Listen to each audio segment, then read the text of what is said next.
On December the 7th, the nations of the world will be meeting in Copenhagen to see whether they can agree measures to reduce global warming and prevent catastrophic climate change. And this is something in which all of us as Jews should be involved. The Torah contains the world's first environmental legislation. The institutions of Shemitah and Yovel ordained that the land should lie fallow every 7th and 50th year. The principle of Bal Tashchit forbids needless destruction at times of war. The prohibitions against different kinds of mixtures, kilayim and shatnes, are, according to Ramban, to make us aware of the integrity of nature as God's creation. Samson Raphael Hirsch went so far as to say that all the chukim, the statutes that seem to have no reason, exist to protect nature and make us understand that not only human beings, but other forms of life also have rights. More than that, Hirsch offered a novel and, in the present circumstances, prophetic interpretation of the use of the plural in the phrase, "Let us make man in our own image." To whom was God speaking when he was about to create man? Some say the angels, others say it's the royal we. God was just referring to himself when he used the plural.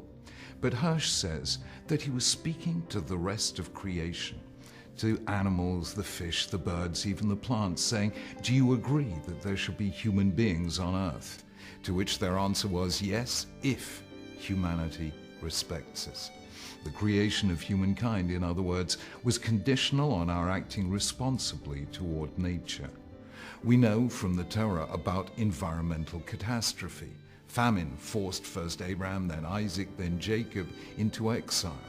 Only Joseph's ability to think long-term saved Egypt itself from starvation in the years of drought.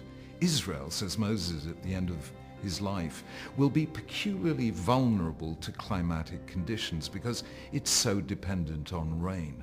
And of course, the greatest catastrophe of them all, according to the Torah, was the flood.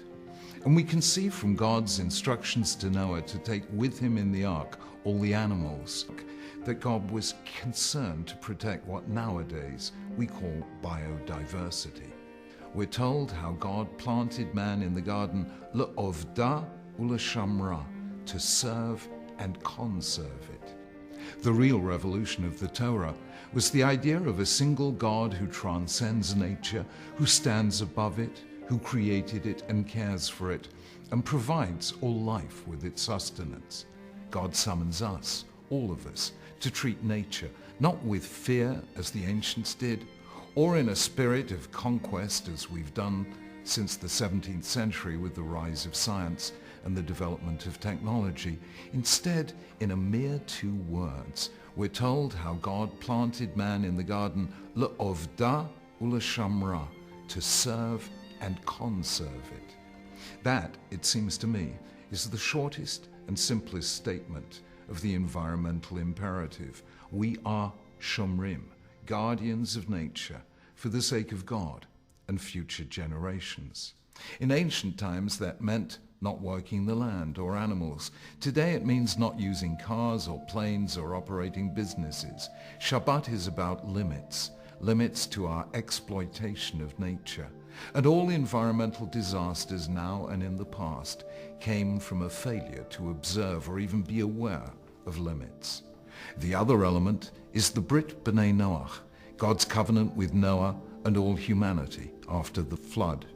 Perhaps only now in the global age can we fully understand what that means. The flood nearly destroyed the world, and after it God made a covenant of human solidarity, meaning that we're all in it together. The inhabitants of the earth share the fate of the earth. Therefore, we share responsibility for the future of life on earth. Isaiah prophesied that there would eventually come a day when the harmony of creation would be restored and the wolf and the lamb would lie down together. It's a utopian vision, and like all utopian visions, it hasn't happened yet. Though I love the story of the Californian zoo where the wolf and the lamb did lie together in the same cage. How do you manage that? One visitor asked the zookeeper. Easy, said the zookeeper, you just need a new lamb every day. But there was one non-utopian moment when all the animals did live peaceably together, and that was in Noah's Ark. Why? Because they knew that otherwise they would drown. Sometimes unlikely things happen when there is no alternative, and that's where we are now. Without strong action to cut greenhouse emissions, limit global warming, and create sustainable levels of consumption, we'll be buying our today at the cost of our grandchildren's tomorrow, and that is simply irresponsible. So let's all this Shabbat think about Shabbat and its message about creation. According to a midrash, on the eve of the first Shabbat, God said to Adam, "All that I have created, I have made for you. So be careful not to destroy my world, for if you do, there will be no one after you to mend what you have broken." Never was this more true than now.